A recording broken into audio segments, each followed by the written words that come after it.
On n'y comprend plus rien. Entre crise sanitaire, inflation, guerre, pénurie, le monde économique est traversé par de véritables secousses telluriques depuis 3 ans. Dans ce monde très imparfait, comment investir, comment protéger ou développer son patrimoine? Avec nous, Nicolas Chéron, stratégiste marché, mais aussi grand vulgarisateur des mécanismes d'investissement. Avec lui, on va tenter de comprendre et peut-être même de prévoir l'avenir. Nicolas Chéron, est-ce que déjà vous pouvez rembobiner le fil et nous dire ce qui s'est passé finalement depuis le Covid? On va dater à ça. Bonjour et merci déjà de m'avoir à vos côtés. Alors nous avons fait de l'historique, puis de l'historique et on a enchaîné avec de l'historique. Donc nous avons aujourd'hui les grands argentiers de ce monde, les banquiers centraux, qui nous disent qu'ils n'y comprennent plus rien. Eux-mêmes. Eux-mêmes. Donc c'est vrai que nous sommes dans une situation particulière qui n'a pas été décrite dans les livres d'économie, qui n'a pas été enseignée dans les facultés, donc qu'il est très difficile de comprendre pour nos politiques et nous-mêmes, analystes, investisseurs. S'il fallait rembobiner le fil, nous revenons donc début 2020, crise sanitaire mondiale, pandémie, arrêt de la planète, mais pas forcément arrêt des marchés financiers puisqu'on a réussi à les faire tourner, tout comme on a réussi d'ailleurs à faire tourner une économie malgré une population enfermée. Donc là, nous étions effectivement vraiment dans de l'historique. À ce moment-là, on a un effet richesse qui s'est totalement évaporé, puisqu'on a pratiquement 30% de la capitalisation boursière mondiale qui s'est évaporée. On est passé de 80-90 000 milliards à peu près, en fonction des chiffres que l'on regarde, à 50-60. Donc on aurait perdu un tiers momentanément.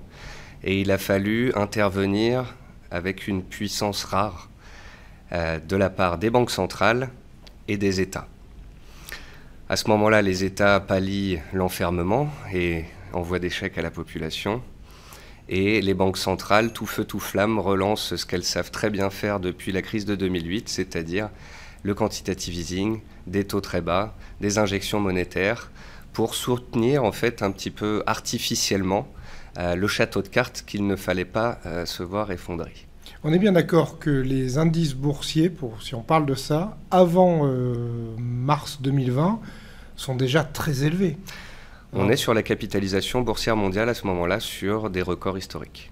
Donc on part de records historiques, correction, on va appeler ça comme ça, correction, et c'est bien normal quand même, on arrête la planète, on arrête l'économie ou presque, c'est normal que ça corrige. Là, sur le coup, on est presque dans quelque chose de normal. Là où cela devient anormal, c'est que seulement 5 mois après mars 2020, les indices boursiers américains battent de nouveau des records historiques, alors que certaines zones économiques sont encore fermées, alors que certaines entreprises ont beaucoup de mal, et que la société redémarre petit à petit. Et on a d'ailleurs des vagues de Covid qui s'enchaînent, et donc des vagues d'enfermement qui reviennent en Europe, et aussi un arrêt total de la Chine qui a été répété à plusieurs reprises dans différentes zones de la Chine, jusqu'à il y a encore pas si longtemps que cela.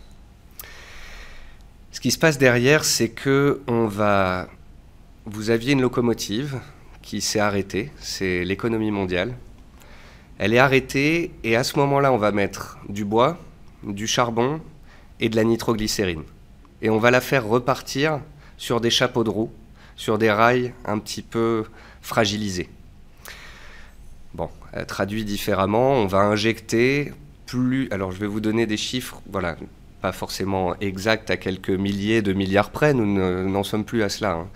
Mais on a plus de 10 000 milliards qui sont injectés par les banques centrales et des milliers de milliards qui sont injectés par les États aux États-Unis, en Europe, en Asie, de différentes manières, soit des soutiens des pans de l'économie, soit directement dans la poche des particuliers. Oui, parce qu'on ne le sait peut-être pas, mais aux États-Unis, c'est carrément des chèques qui sont arrivés. C'est l'hélicoptère monnaie, c'est-à-dire qu'on a bien envoyé l'argent aux particuliers. On a fait quelque chose qu'on n'avait encore jamais fait et que l'on va sûrement revoir à plusieurs reprises dans les années qui viennent. Ça va peut-être être une nouvelle solution. C'est-à-dire qu'avant, on avait le quantitative easing pour soutenir artificiellement les marchés.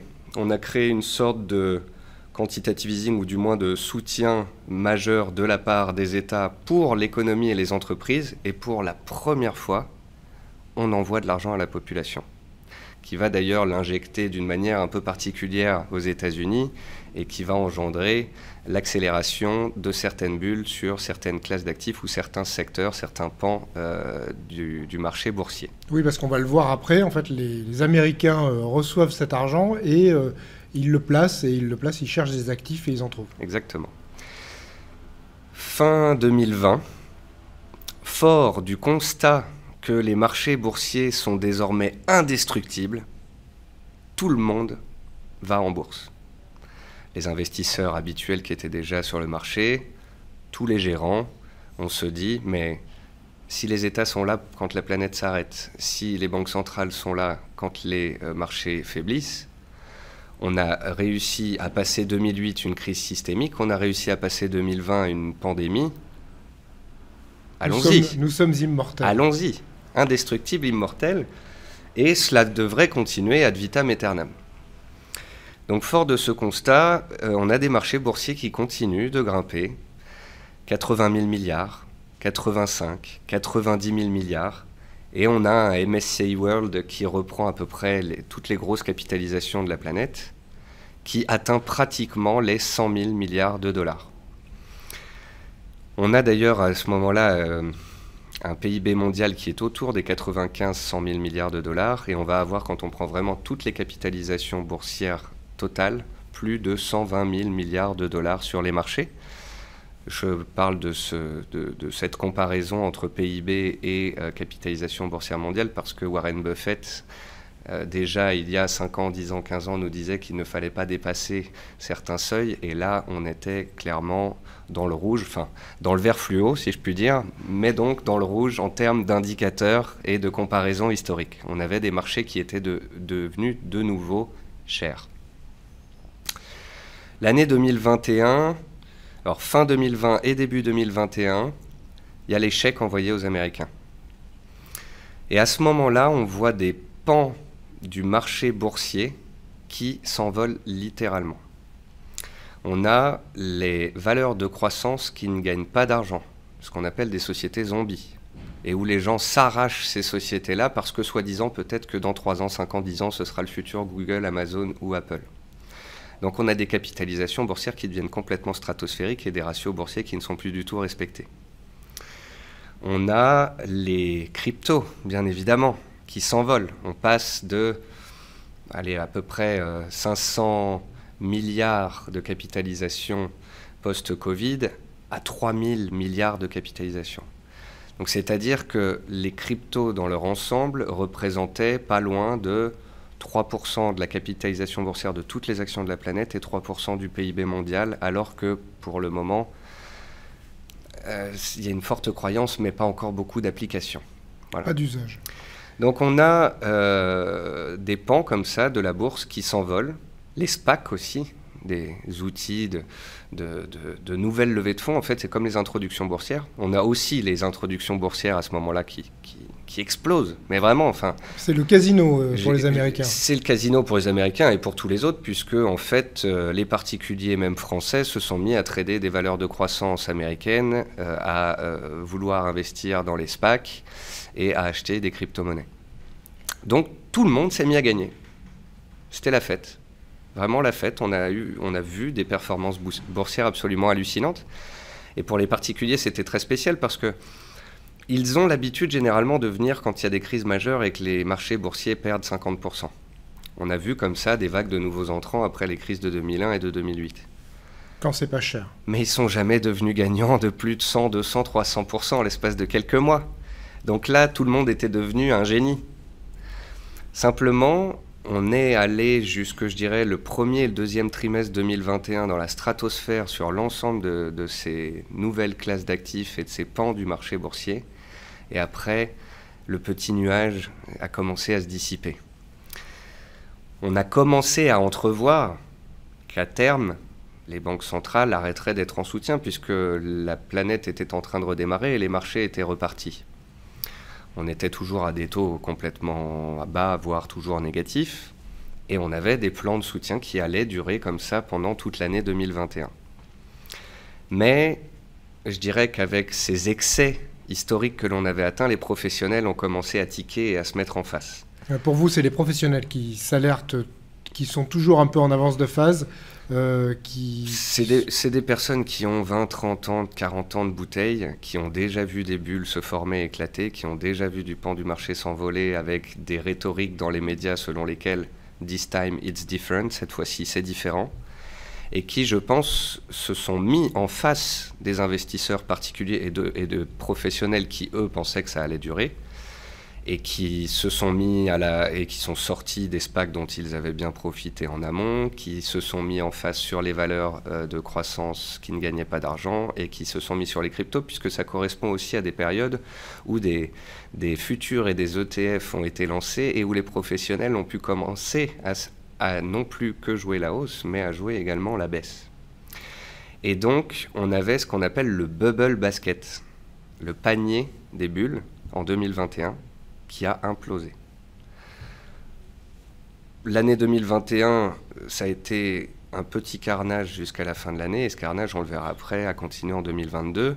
Mais si on prend le score entre le point haut de 2021 et là où nous en sommes arrivés récemment, c'est moins 90% sur 90% des crypto-monnaies, moins 75-80% sur le Bitcoin, la principale crypto, moins 70-80% en moyenne sur ces fameuses valeurs de croissance qui ne gagnaient pas d'argent, toutes les SPAC qui se sont effondrées, et certains grands spécialistes américains qui s'étaient mis à fond dedans, qui ont fait faillite, des fonds qui ont fait faillite.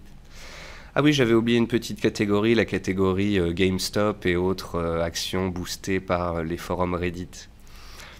À un moment donné, le marché a tellement explosé que même les pires valeurs de la cote se sont mis à monter. Et il y a eu ce qu'on appelle un phénomène de short squeeze, c'est-à-dire que des fonds d'investissement jouaient la baisse sur des sociétés qui ne valaient rien et qui ne valent rien. Et les particuliers se sont dit, on va jouer à David contre Goliath, et tous ensemble, si on achète ces actions, on va forcer les fonds d'investissement qui jouent la baisse à se racheter, et on a vu comme ça des mouvements sur des valeurs comme GameStop où la valeur a fait... Qui est un groupe de magasins de jeux vidéo. Oui, un magasin de jeux vidéo. Un magasin de jeux vidéo. J'ai 38 ans, je suis fan de jeux vidéo. Il y a 20 ans, j'allais chez Micromania. Aujourd'hui, tout le monde commande sur Internet. Et toutes ces sociétés-là, qui ne valaient pas grand-chose, il y en a eu quelques-unes, se sont envolées momentanément jusqu'à ce que, pareil, elles se fassent clairement corriger, tout comme les investisseurs d'ailleurs qui s'étaient mis à les jouer. Donc ça a été le retour à la réalité sur tous ces pans du marché en 2021, et ça a continué en 2022. Et jusqu'à la fin de l'année 2021, le marché est resté sur son petit nuage, parce que, tout simplement, quand vous injectez je ne sais combien de milliards tous les mois dans le marché européen et le marché américain, ça monte naturellement. Don't fight the Fed. On ne se met pas en face de la Réserve fédérale américaine. Et puis, début 2022, il y a un revirement. Et là, on se dit, alors, où est-ce qu'on en est? Qu'est-ce qu'on va faire cette année pour gagner de l'argent? Bon, toutes les classes d'actifs dont on vient de parler, c'était fait taper dessus, mais c'était légitime. Voilà. C'était de l'ultra-liquidité utilisée peut-être à mauvais escient ou qui a engendré des excès et qui ont été corrigés. Les excès sont toujours corrigés par des excès en bourse. Et début 2022, c'est le reste de la cote, les grosses boîtes, qui ont commencé à baisser. Tout simplement parce qu'on allait passer de conditions de marché, et c'est ça qui est très important à comprendre, parmi les plus accommodantes de ces 100 dernières années sur les marchés, puisque, encore une fois, on est dans du jamais vu, mais on va dire de ces 15 dernières années. En 2008, les banques vont faire faillite. On parle d'une crise systémique, on met 2000 milliards sur la table. Là, on en met 8 fois plus. Donc, il faut se rendre compte vraiment, c'est complètement dingue ce qui s'est passé. Et début 2022, eh bien, c'est l'ensemble des marchés qui commencent à corriger parce que les opérateurs comprennent que l'argent gratuit, c'est fini. Qu'une inflation commence à pointer le bout de son nez, engendrée justement par la locomotive qui s'est envolée, métaphore du début. La locomotive, l'économie... Les goulets d'étranglement notamment de matières premières et de choses comme ça qui n'arrivent plus dans les entreprises. Oui, il y a trop de commandes. Il y a eu une demande en tout. C'est ça. Il y avait de l'argent partout. Les gens voulaient consommer, voulaient construire des maisons aux États-Unis. C'était la ruée vers l'or, j'allais dire, pour les constructeurs. Mais c'était surtout la ruée vers la construction parce que tous les mois, on voyait le bois de construction qui prenait 10%. Donc tout le monde se disait, il faut que j'achète ma voiture, il faut que je construise, faut que... Ah, j'ai de l'argent, je vais renouveler mon informatique. Et on s'est mis à commander énormément, à faire chauffer la machine économique. Et quand la machine économique chauffe, voire surchauffe, eh bien, les sociétés vont monter les prix. On a une demande qui explose, on a une offre qui se raréfie, on a un effet ciseau et on a donc une inflation qui commence à poindre le bout de son nez. Et à ce moment-là, on se doute que dans une Europe qui n'a pas eu une inflation qui a dépassé les 2% depuis 10, 15, 20 ans même, ça pourrait commencer à faire peut-être un petit peu mal, notamment aux bas salaires, si l'inflation commençait à accélérer. Et là, patatras, guerre que l'on connaît, Russie qui donc envahit l'Ukraine. Et là, c'est l'énergie qui est touchée. Donc là, l'énergie. Double effet ciseau là. Sur le là, coup. De nouveau, et encore plus pour les bas salaires. Là, et pour les usines, enfin pour tout le monde. Pour toute la société. Ouais. Pour toute la société, le gaz s'envole, le pétrole s'envole, tous les métaux, pareil, s'envolent. On a en plus de ça la Chine qui referme. Donc on a des milliers de bateaux qui sont sur les côtes chinoises à attendre de pouvoir être vidés. On a une pénurie de semi-conducteurs. Donc même nous, Français, quand on veut commander une voiture neuve, on nous dit 3 mois, puis 6 mois, puis 1 an.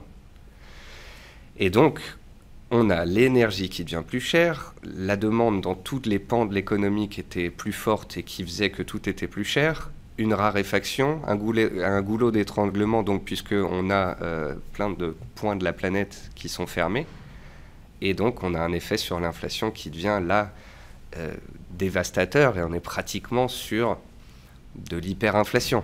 On est sur des doublements, triplements de prix sur certains objets, sur certains composants, et voire même à un moment, et c'est ce qui fait que les prix se sont autant envolés, c'est qu'il y avait une demande qui était très forte, il y en avait peu de disponibles, voire pas de disponibles. Donc même si vous mettiez un prix totalement dingue, vous ne pouviez pas être livré, il n'y a pas la pièce.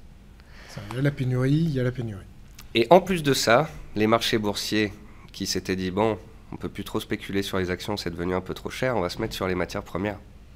Donc tous les métaux s'envolent et toutes les matières premières agricoles s'envolent dans des proportions dantesques et qui ont dépassé l'entendement. Et là, c'est la spéculation, malheureusement, qui a fait son œuvre et qui a fait que certains prix ont explosé. Dans tout ce que vous venez de raconter, ce rappel historique de 3 ans de vie des marchés, j'ai l'impression qu'on a aussi eu finalement beaucoup d'argent qui a été déversé mais qui n'est pas allé dans l'économie réelle. C'est-à-dire que j'ai l'impression que vous dites c'est allé dans les marchés financiers, très bien, et même quand on a donné ça directement aux Américains pour qu'ils dépensent, ils se sont mis à aller eux aussi dans les marchés financiers. Donc finalement, la déconnexion de l'économie réelle, elle a été double. Oui, parce qu'elle n'a pas autant profité que cela. Ah oui, et puis aussi parce que on avait d'un côté l'économie qui est quand même, qui s'était reprise, qui avait quand même eu une partie de cet argent-là. Oui, il y a eu un rattrapage en fait.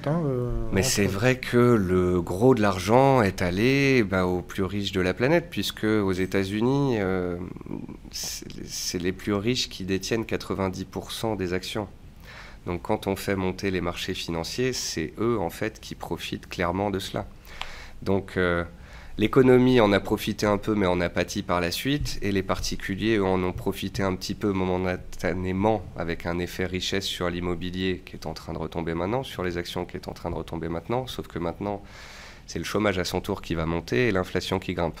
Donc on a eu une période de beau temps comme ça, un leurre qui a duré 1 an et demi, et puis maintenant c'est le rattrapage, le retour un peu violent à la situation.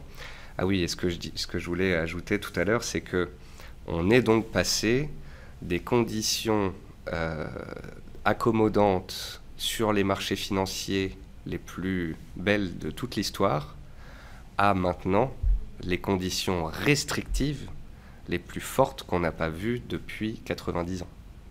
Voilà. Et c'est ça qui engendre le choc qu'on est en train de vivre actuellement, qui fait que de nouveau, on a perdu 30 000 milliards ces 6 derniers mois sur la capitalisation boursière mondiale et qu'on se demande quand est-ce que tout cela va se terminer, puisque pour que ça se termine, il faudrait en fait que les banques centrales nous aident de nouveau avec leur argent magique. Mais l'argent magique, on ne peut pas en déverser quand on a 10% d'inflation, 14% ce matin en Hollande, 10% en Allemagne ou 6,5% d'inflation aux États-Unis. On ne peut pas. Qu'est-ce qu'on fait pour ça? On crée une récession. On essaie de faire ralentir la locomotive. On refroidit les freins, mais à vitesse grand V, en mettant de la glace dessus, en espérant que le métal ne casse pas. On fait en sorte que les taux remontent, donc on grippe totalement l'immobilier. Aux États-Unis, on a des régions où les prix sont en train d'accélérer à la baisse très fortement. Les gens ne peuvent plus payer leurs prêts, puisque certains sont à taux variable et que les taux sont passés de 0 à 4%, et donc ils ne peuvent plus rembourser. Donc les gens veulent vendre, mais il n'y a pas d'acheteur en face. Donc forcément, l'immobilier retombe très rapidement. Mais on est quand même d'accord que effectivement les banques centrales se mettent à intervenir parce qu'elles ont envie que l'inflation baisse.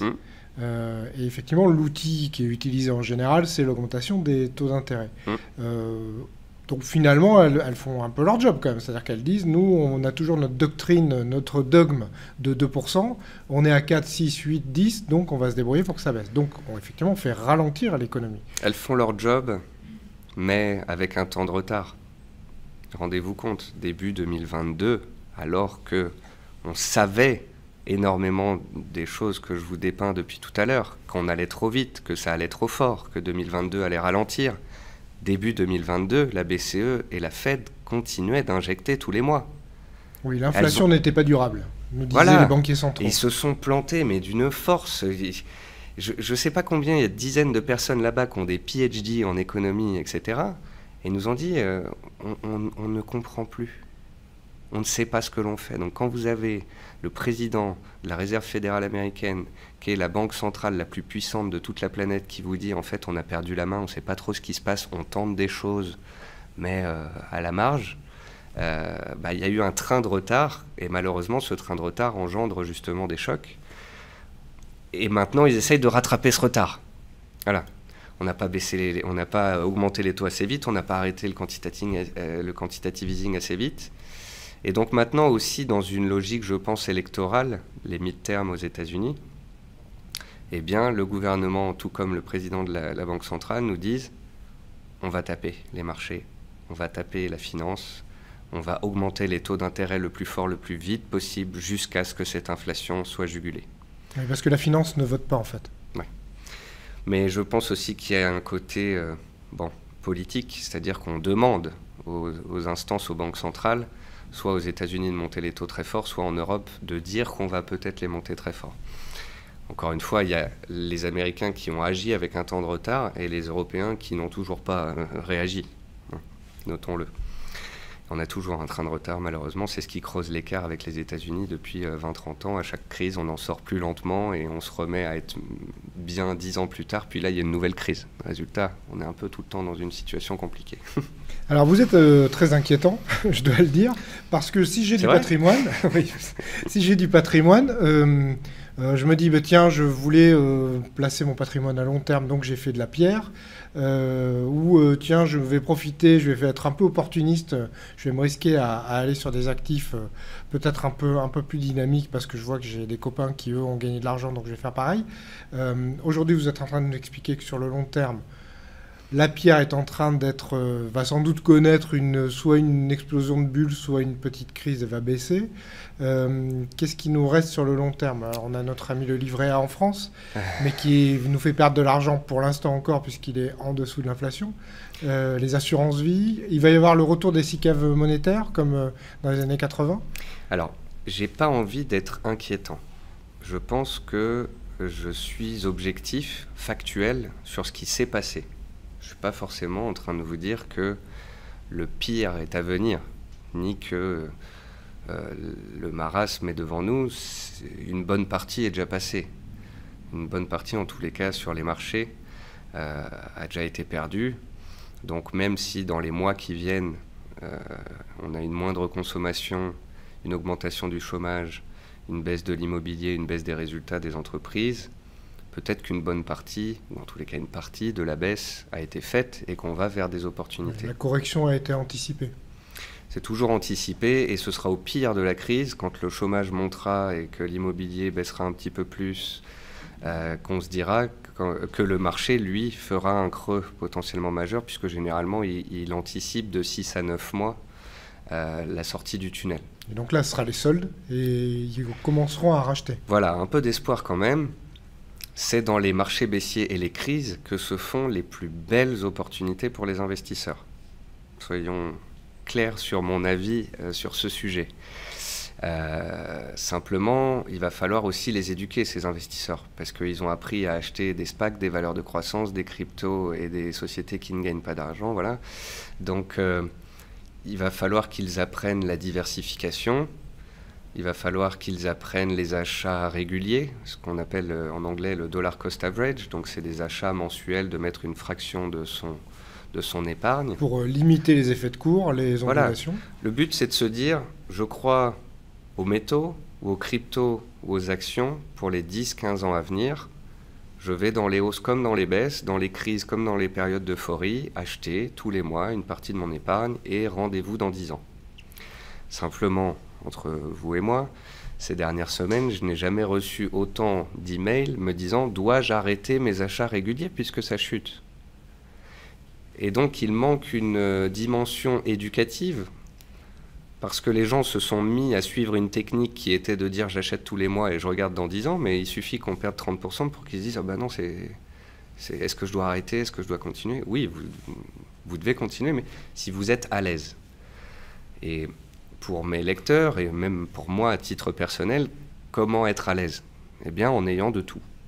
En achetant des actions, en achetant un peu d'IMO, mais pas trop non plus, ou après ça dépend de l'âge de la personne, de ses envies, des métaux, des cryptos, des actions, des ETF, et ce, dans le temps, pour le long terme, pour se constituer une épargne, et puis arrêter de stresser, et voir les baisses comme des opportunités. C'est changer complètement le mindset et de se dire que les baisses de belles sociétés qui donnent des dividendes, eh ben, c'est une opportunité d'en ramasser dans les mois, dans les trimestres à venir, pour les 10 à 15 ans à venir. Parce que, chiffre intéressant, 95% des investisseurs particuliers, des traders particuliers, donc de ceux qui font du court terme, de ceux qui vont sur les classes d'actifs les plus spéculatives, perdent. Alors que plus de 90% des investisseurs de long terme à plus de 10-15 ans, et là je vous parle d'une période de 100 ans sur des centaines de millions de personnes, gagnent.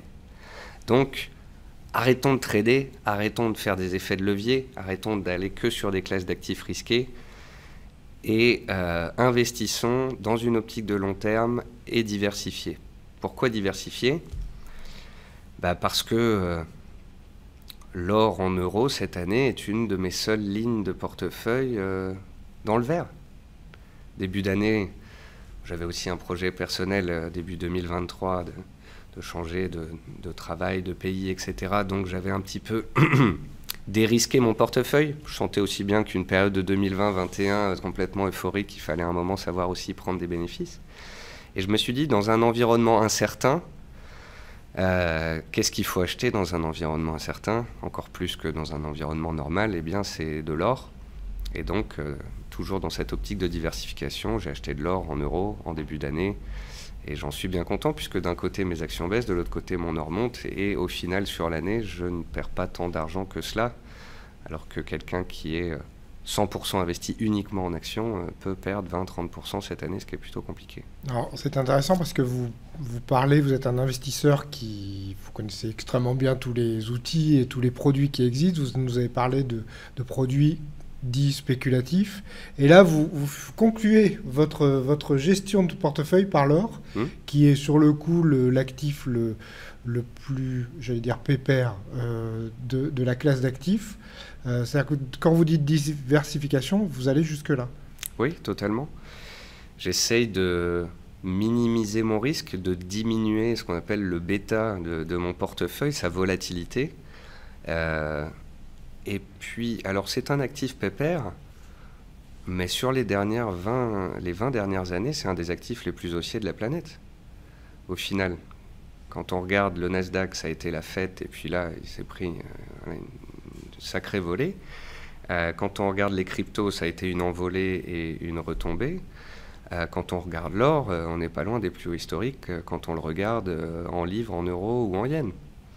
Donc, c'est un actif certes pépère, c'est un actif qui protège un petit peu, notamment comme on l'a vu quand il y a eu la guerre d'un coup qui s'est envolé de 15-20%.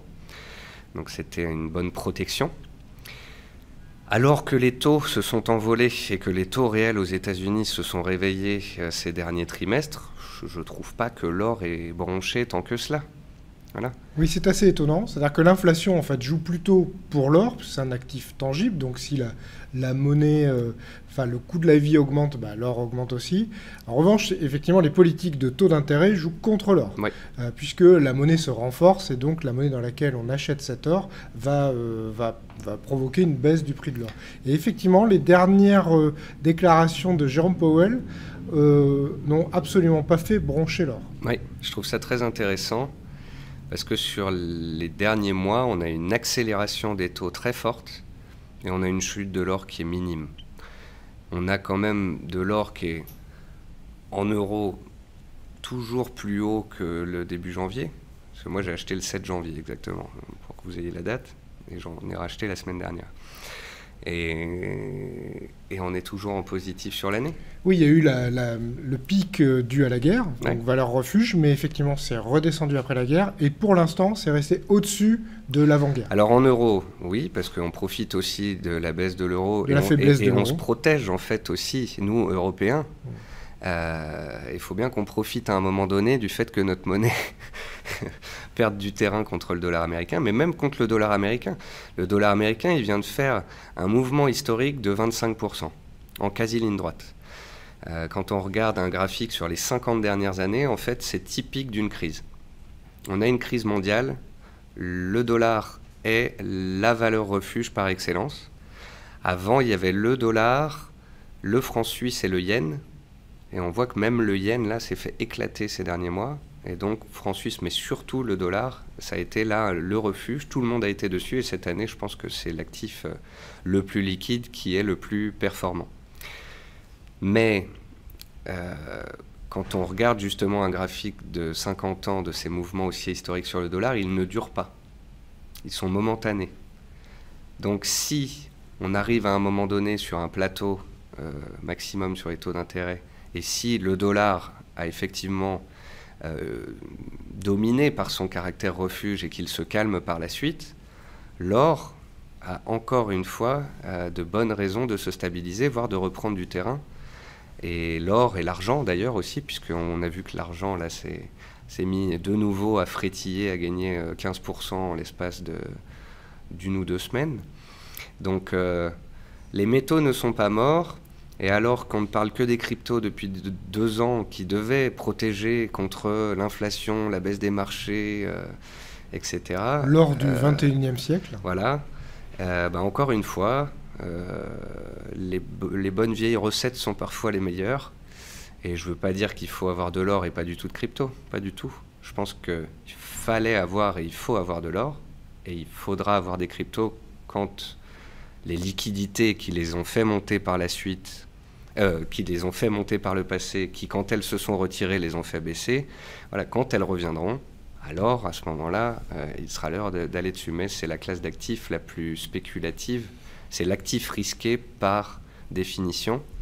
Et en plus de ça, si je peux ajouter, c'est vérolé par les professionnels, puisque le Bitcoin est devenu un ETF x3 du Nasdaq. le Nasdaq monte, le Bitcoin monte un peu plus vite, le Nasdaq baisse, le Bitcoin baisse un peu plus vite. Et puis le volume d'échange est finalement très étroit. Et donc il suffit que quelqu'un vende beaucoup ou achète beaucoup et les mouvements sont très violents. Sont très violents. Et il y a une corrélation qui a atteint un point historique. On n'a jamais eu une corrélation aussi forte entre le Nasdaq et les cryptos. Et peut-être qu'à un moment donné, c'est ce qu'espère la communauté crypto, il y aura une déconnexion. Mais pour l'instant, ce n'est pas le cas. Et tant que ce ne sera pas le cas, ça restera un actif très risqué et donc à mettre de côté tant que les marchés sont secoués. Quand vous parlez d'or et d'investissement en or, vous parlez d'or physique ou d'ETF. Vous avez fait des choix sur ces deux classes, deux possibilités d'acheter de l'or? Moi, j'ai fait le choix de l'or physique. Parce que l'or a sa capacité de protection de portefeuille et de diversification. Mais il y a aussi un plaisir de détenir une once d'or dans sa main parce que c'est beau. Et je voudrais pas paraître fataliste ou fin du mondiste, mais je vous avouerai qu'après un Covid, puis une guerre aux portes de l'Europe, je me dis que tout est vraiment possible. Demain, il y a un problème avec les banques où il n'y a pas d'internet. Moi, je suis content d'avoir quelques pièces d'or de côté. Voilà. Pour demain, votre proposition, votre prévision, alors peut-être pas conseil, on va pas parler comme ça, mais ce que vous feriez vous, par exemple, pour protéger votre patrimoine. Alors vous avez un projet de vie qui est le vôtre, et donc évidemment vous allez sans doute choisir des choses qui sont adaptées à ce projet de vie, et on conseille à tout le monde de faire ça comme ça. Vous dites quoi? On profite des opportunités, on continue à sécuriser? Plus les marchés vont baisser, plus on va pouvoir redéployer en fait le cash qu'on a créé. C'est-à-dire que pour moi-même et pour mes lecteurs, cet été notamment, quand le CAC 40 est remonté à 6600 points en ligne droite, on n'était pratiquement plus qu'à 10% de baisse par rapport au plus haut historique, je me suis dit, ça c'est la porte de sortie. C'est la porte de sortie, il faut couper des lignes, couper des ETF, couper des actions, créer une poche de cash qui servira plus bas. Alors après, une nouvelle fois, moi je ne suis pas un investisseur lambda, je passe mes journées devant les marchés. Donc quand la semaine dernière, je vois que tout le monde nous parle de fin du monde, de Lehman 2.0 avec Crédit Suisse, qu'on va de nouveau vers une crise systémique et qu'on atteint un paroxysme du pessimisme, de nouveau j'aime bien, avec mon esprit contrarien, faire quelques achats tactiques. Mais pour parler plus d'une optique à 6-9 mois, je dirais que il faut du pire pour du mieux par la suite. Il faut qu'on ait un chômage qui augmente, il faut qu'on ait des entreprises qui révisent leurs bénéfices et leurs prévisions, il faut qu'on ait des marchés qui capitulent, parce que pour l'instant, ils n'ont pas du tout capitulé. On a des investisseurs qui sont négatifs, mais qui n'ont pas coupé leur position, ou du moins qui sont en train peut-être de couper des positions. Et je pense que si les banques centrales ne font pas volte-face dans les 6 mois qui viennent, c'est vraiment ça. C'est le pivot de la Fed et leur capacité à soit maintenir leur discours actuel et à continuer de monter les taux d'intérêt et dire qu'ils vont continuer de les monter, soit à reculer, qui va décider du point bas. Est-ce que c'est dans 3 mois ou dans 9 mois? Est-ce que ça va se faire début 2023, alors qu'à ce moment-là, on attend vraiment une récession aux États-Unis et en Europe? Je ne sais pas et je ne sais plus, puisque, pour prendre l'exemple de 2018, en 2018, les banquiers centraux nous disent qu'en 2019, ils vont monter les taux d'intérêt à toute berzingue, et début 2019, alors que les marchés perdent 20%, ils font... Voilà, ils changent de volte-face complètement. Ils perdent certes de la crédibilité, mais vu que c'est les instances les plus puissantes de la planète, on s'en fiche un petit peu. Il y a des injections, donc on va profiter. Et je me demande si là, ça va pas arriver plus vite que prévu. Je ne sais pas. Je ne sais pas. Quand je vois la Banque centrale australienne qui devait monter ses taux d'intérêt fortement et qui en fait ne les a montés que de 0,25, quand je vois certains membres de la Fed qui disent on va surveiller quand même que les marchés ne dérapent pas et que les conditions du crédit ne dérapent pas, ce sont les prémices à un changement. Voilà. Mais est-ce que ce changement intervient dans 3 mois et fait que les marchés repartent de l'avant et qu'en fait c'était juste une correction appuyée cette année avec une toile macroéconomique et géopolitique complètement pourrie, si je puis dire? Ou est-ce que c'est quelque chose d'un peu plus profond parce que l'inflation ne se résorbe pas? Et là c'est pareil, c'est compliqué aussi parce qu'il faut distinguer des zones économiques. Il n'y a pas d'inflation ou peu d'inflation en Asie. Et une inflation qui a poussé à 10% aux États-Unis, qui est en train de se réduire assez rapidement et qui là n'est plus qu'autour de 6,5%. Mais malheureusement, nous, encore une fois en Europe, le dindon de la farce, eh bien là, elle explose et elle casse des records. Et tant qu'on n'a pas une inflation qui se calme, qui se détend, eh ben, on peut pas changer la donne, on ne peut pas changer de stratégie sur les taux d'intérêt.